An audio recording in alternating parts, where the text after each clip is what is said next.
Hello my friends, Janet Garcia here from empoweredtochange.com, and I'm gonna review here what I did basically to create the butterfly video, that demo that I created the other day.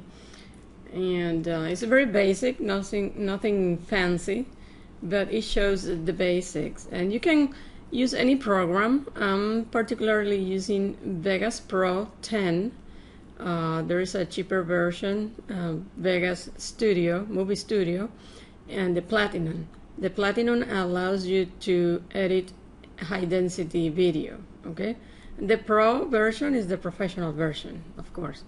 But you can use any other video editing software. You know, some softwares have different plugins, different transitions, but basically the concept is the same. It's just that you need to learn the software.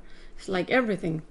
But here I have the already imported all the clips that I need using this button. When I click there, I can hit this button here. I can import all the media that I need, and I have here all the clips, and I'm gonna import. In fact, I think I did. Let me see if this is the movie. Yeah, this is the movie. Okay.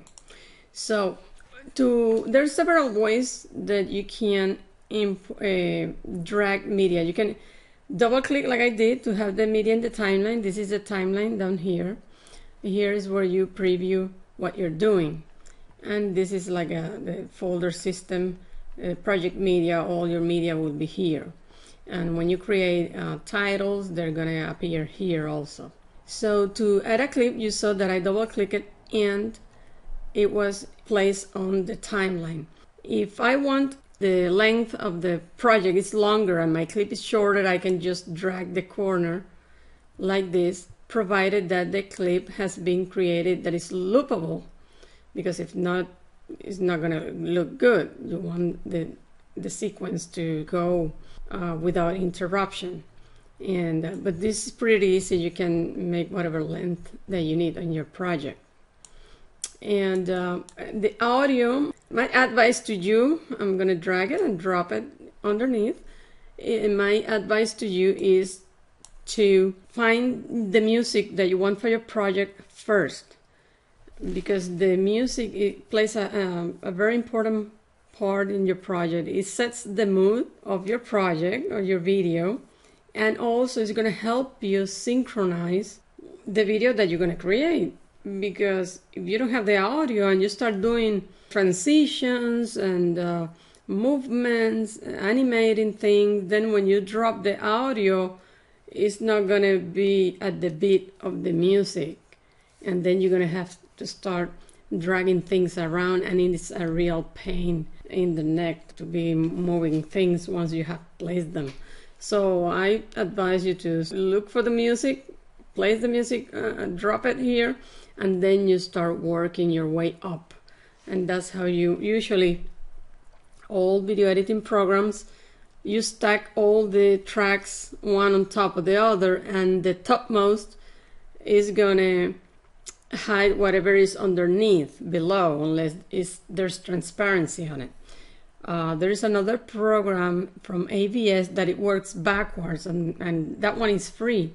And when I used it, I was kind of confused, because this is the first time that I see a video editing program that, you know, the one on the top that I have here is the bottom, and vice versa. And it was very confusing at the beginning, because almost everybody, it's like a pyramid. You start at the bottom and then you start putting your clips on the top. Okay, another thing that you need to take into consideration once you have your music is the size of your video. And when you're going to start a video, you need to start with the end result in mind.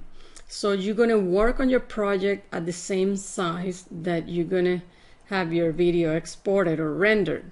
And this is very important, because I have seen a lot of videos from people that all you see of the video is in the middle, and then everything is black around the video, and there is a tiny video in the middle. And you don't want that. You have to avoid that. So you have to select the correct settings. Let's go here to the properties. And I chose for this project I'm going to use 720 by 480, but I'm going to use the wide screen here. So I need to take into consideration my aspect ratio, because when I'm going to export this, I have to select this same aspect ratio or my video is going to be cropped on the side. Okay, so those things are very, very, very important. And here I'm going to drop the frame rate to 24. I can even drop it to 15 for internet, but this one doesn't have any talking head or any motion, a lot of motion, so I could drop it to 15, but I'm going to leave it to 24 for now. And I'm going to click apply, and you see that now my video is showing the dimensions. Now on this clip that I'm showing here is standard definition. It is not high definition. So how can you work with it and get rid of those black boxes? There's two options. Either you get a clip that is already in high definition, or you zoom into this one and it's going to crop up the top and the bottom, but you're going to fill out the entire screen, the entire area. And that's what I'm going to do, because anyway I don't need all this area here anyway. So the way to do that, I go here to event pan and crop here in this program. What I'm going to do, I'm going to right click on it and I'm going to select match output aspect. And as you can see, it created here the boundaries, and there's a letter F here. It means focus. So this works like a camera. If I make this box bigger, I expand it, I'm gonna get away from the video, making it smaller.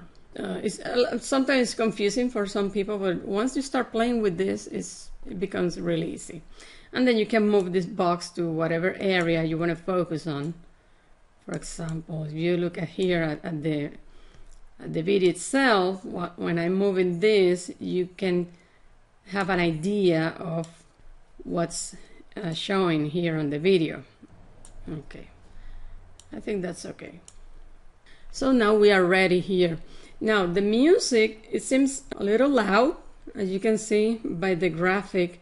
If you need to lower the sound, you can either lower the volume here, or there, if you place your mouse, it turns like a little hand pointing finger.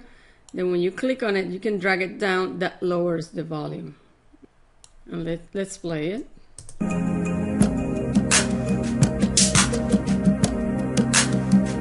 Okay, I can tell that it's very loud because here it goes above 12, and if you look at here at the master audio, it goes into red, and it shouldn't go into red. You have to keep your audio between green and the yellow. All right,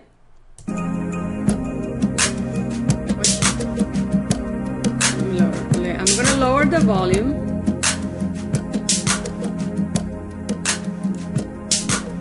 Okay, that's the ideal volume that doesn't go beyond 9. Okay,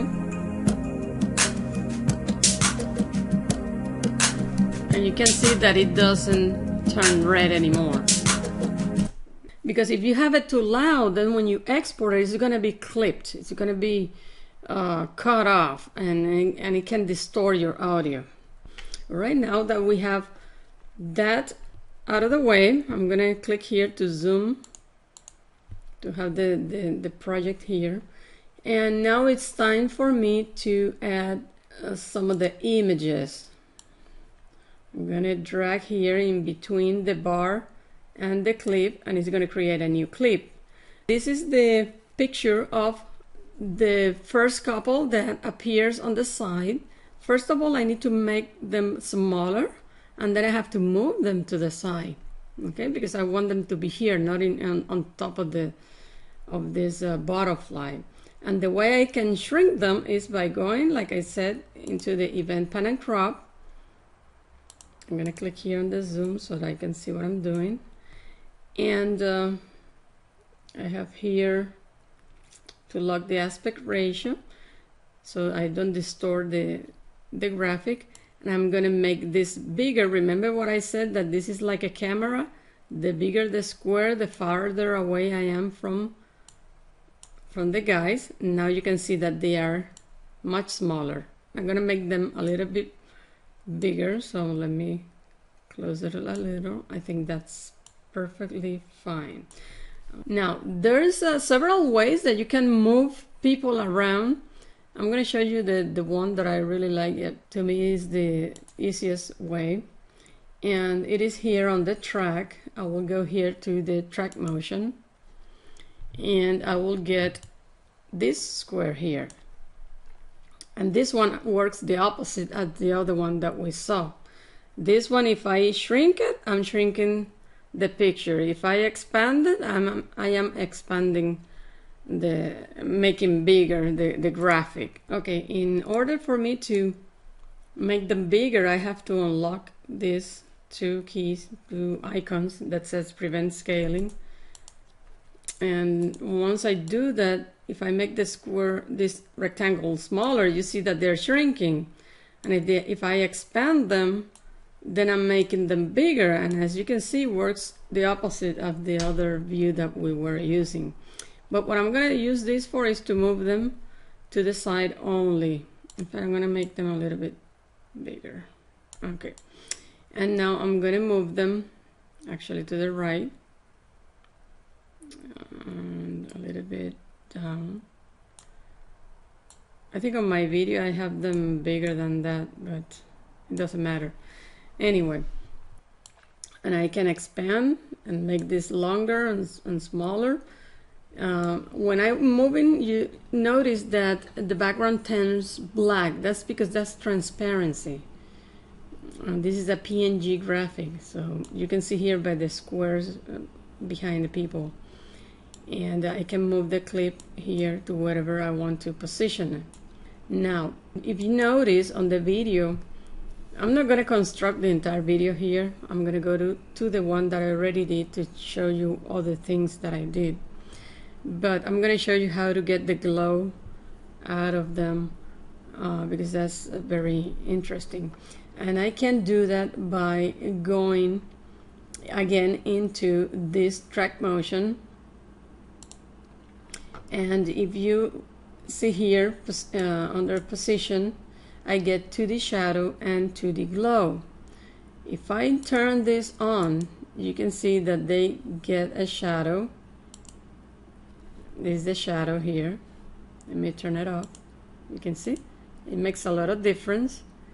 And then the glow. Now, and in the video, I changed the color by just going here. And then I use the dropper tool, the pick tool, to select one of the colors that they have here. And you can see how I match the colors, and you can make them a little bit, darker if you want. You can select whatever color you want and then click away. Now I don't want it on all the time. If you remember, let me move the clip to the side so you can see it. If you remember, I have this animated, and when they come in, it doesn't have any glow. The glow comes after they are positioned into this place. So to do that, I have to add some keyframes that I have here. But first I need to move my playhead to this area, to the 30 second, which is around here. You get these numbers here. And let's say, let me move it like about here. Let's say that that's the point where I want them to have the glow. I'm going to put a keyframe there, and then I'm going to click on, no, actually not this one, this is not the one I want, it's this one, not the position, the 2D shadow and the glow. I'm going to click another frame. In fact, I can animate this here, but I'm going to show you how to animate instead of going this on the track, because this is for the entire track to whatever I place here. And you're going to notice when I drop the other graphic, by default it's going to have this shadow on, because the last keyframe that I'm going to leave on this track is the one with the glow on. And that's why my second graphic came in with the glow already in place. So to turn the glow off, I'm gonna go back here to the beginning of the clip, right there. You can put it anywhere before, and I'm gonna add another keyframe for both of them. Now I have a keyframe, and for those for the shadow, I'm gonna make it transparent, and then I'm gonna go to glow. Make sure you have the keyframe selected, and then I'm gonna drag this down, and now it's transparent. I'm gonna close this to show you what I mean.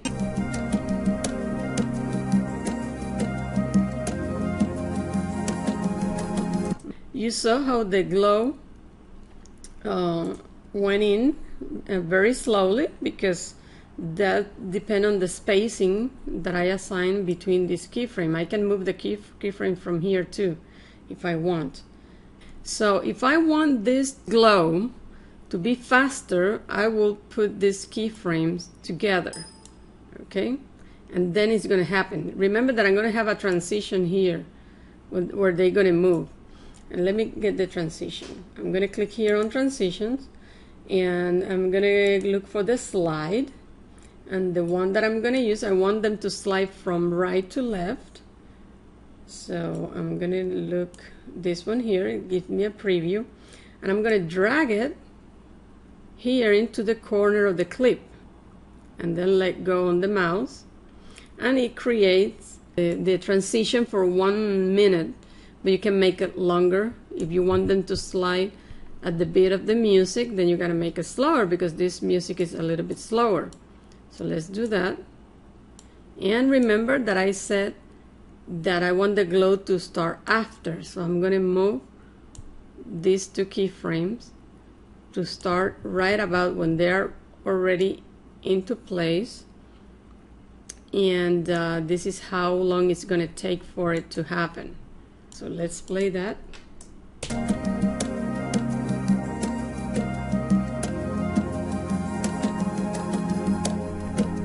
Okay, I think I can make them come in earlier. So I'm gonna make this 3 seconds, and I'm gonna make this a little faster too.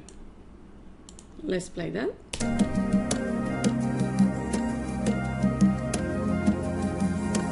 Okay, that now it looks more natural.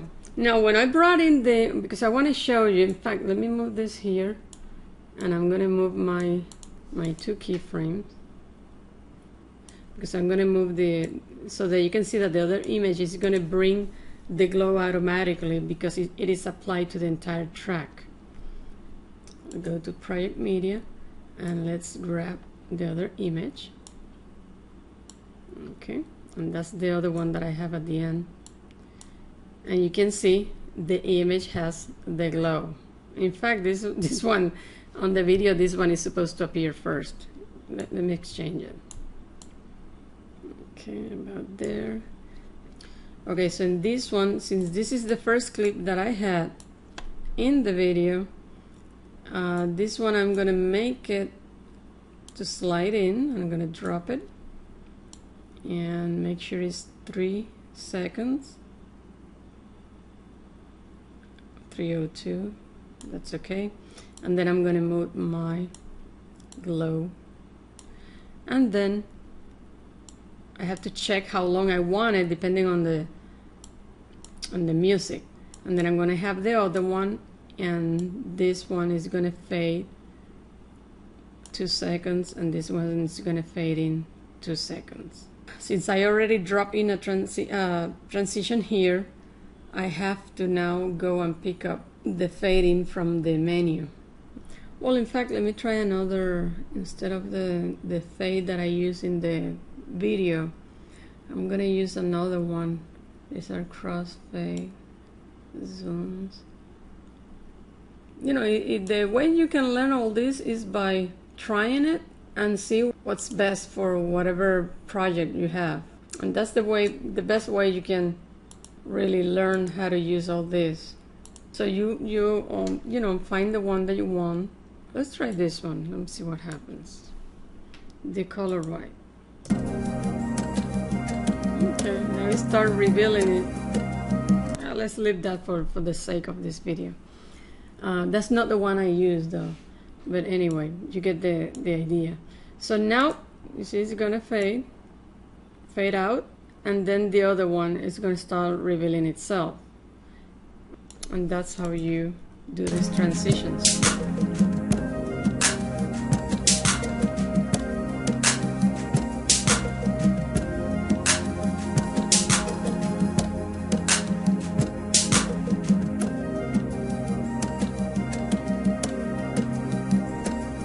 See, you get the point. You see how the transition went very slowly, you know, at the beat of the music. That's why I'm telling you it's very important that you get the music first.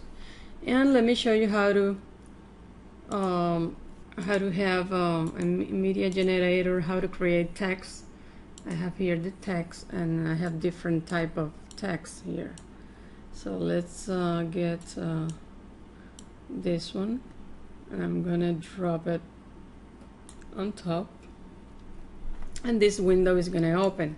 Here I select everything and I can type whatever I want.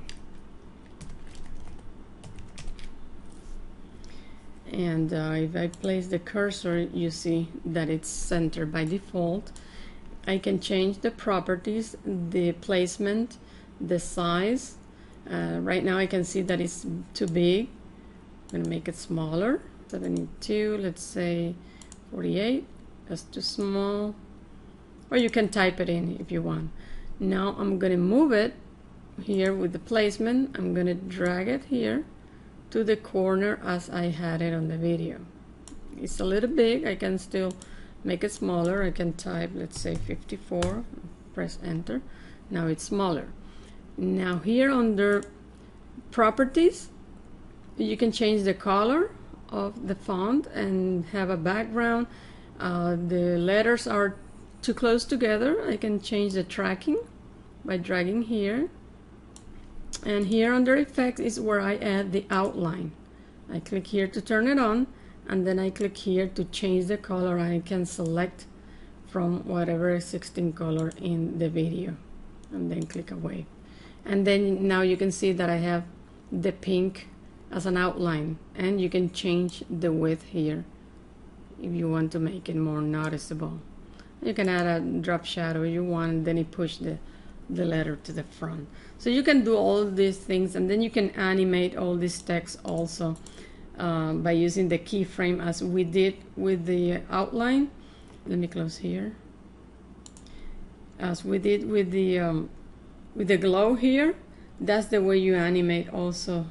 If you're not using a transition, you want to animate and move that text, you know, from side to side, you will do that by adding keyframes. But that's beyond the scope of this overview, because I don't want to be too long, and I'm extending already a little bit more than what I wanted. So here's the text, and now I want the text to go in. Let me select first the transition, and this one came in from, it's a slide also, and that's from left to right, which is this one, and I'm going to drag it to the corner. Sometimes it's kind of tricky, you have to put it right at the edge, and then it's when I can, let me zoom, because right now I can see it, and I can have it like that, and it's not going to come in yet. So I have to, you know, to put it in sync with the music. I think that's too fast, so I'm gonna make it longer, because I want the music to start first.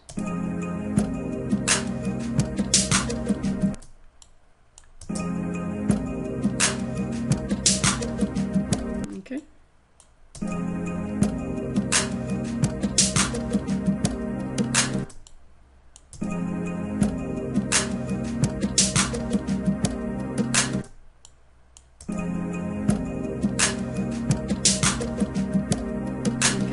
And that's how you move into place. That's how I did it, how I moved the text into place. I moved the clip a little bit to the right so that I don't have to change the speed of the transition, but I wanted it to start a little later, not as early as the music start playing. And then I had another text on the video, and all you have to do is just copy this one and put it into, I'm gonna copy it, make sure I click on the track, and then this box is gonna come up if I want to use a new source, or I'm gonna use this one as a reference. But I'm gonna use new source because I want to change what happened. I'm not gonna use a slide, I'm gonna use a different transition, etc., etc. But you get the point. And then to change what it says, because now it says butterfly, I will go here into this icon, generated media, and then the window will come up again. And that's basically it for the video. Let me go to the original. I'm not gonna save this. And this is the entire project as I did it. These are all the tracks. Some of them are open, some of them are closed. Here's the entire project. It's 35 minutes, a little bit longer, 36, yeah, almost 40 minutes. Here is the project with all the clips. I can open it and close here. And this is the audio that I showed you on the other, and this is the background. Okay, the background image, video actually. And here is where the first text sliding in is coming in, and then this one starts coming and sliding in. That's when they get in, and then the glow is going to start appearing at this point here where I'm pointing. And I already have the other text coming in underneath the second one, and that's when they change color, the outline. That's the glow. And then when the other, and this one starts playing, and let me solo this, and this is this graphic that I have, and I made this whole by creating a mask. And I created the mask by going here to the event pan and crop, and I created this circle and inverted it, you know, by marking here the mask. Okay, and if I unsolo this, let me show you now the mask, what it's gonna do when I turn the mask on and off. If I put the cursor where it's supposed to. Okay, that's with and without, and you can see, you know, when I turn it on and off, the difference that it makes. And you can see the blue going there, but I didn't want to obscure the beautiful butterfly, and that's why I created this mask to create that hole. And then you can see here, so whatever is black here is transparent. If I move this and put something else, that's what's going to show up. But since I have the butterfly underneath, then that's what's going to show. And then it's almost transparent because there is a blend. I am blending here. As a screen, I can change, you know, how it's going to blend this track with the one below. But for this example, I use screen, because I can see everything. It won't change in the main colors, and you can play around with it. And that's how I get that background there. And as you can see, the second image already has a glow because it's turned on here, and it goes for the entire track until I create another keyframe to turn it off. So that's the way it works here. And that's basically it. I have up here, I created this in powertochange.com. That's another text that I just lowered the opacity by moving this here, so that it's not really obvious. And then I made it the length of the entire video.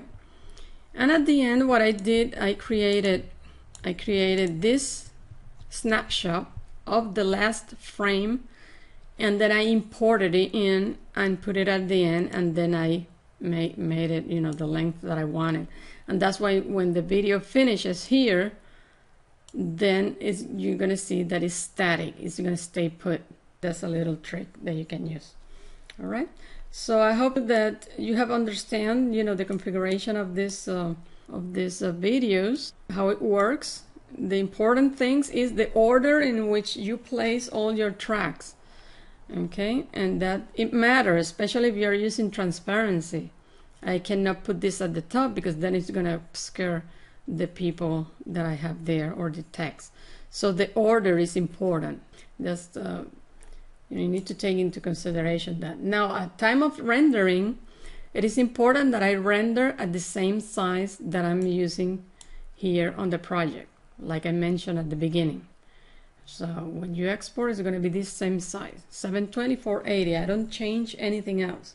The same size, the same frames per second, everything that I'm using while I'm working, because I want my video to look the same way that I am seeing it here in the preview window. So let me play the video.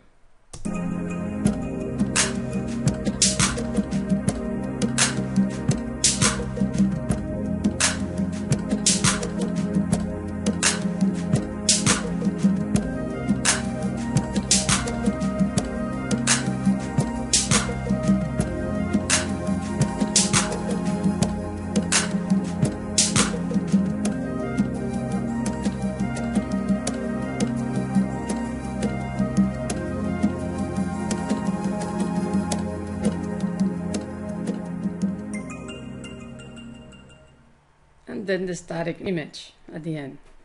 So I hope that you have enjoyed. If you like this tutorial and you want to see more, let me know and I will create some other things like lower thirds and show you how to create them and animate them. So let me know what you want to see and I will create it for you. So take care. My name is Janet Garcia from empoweredtochange.com. Bye bye.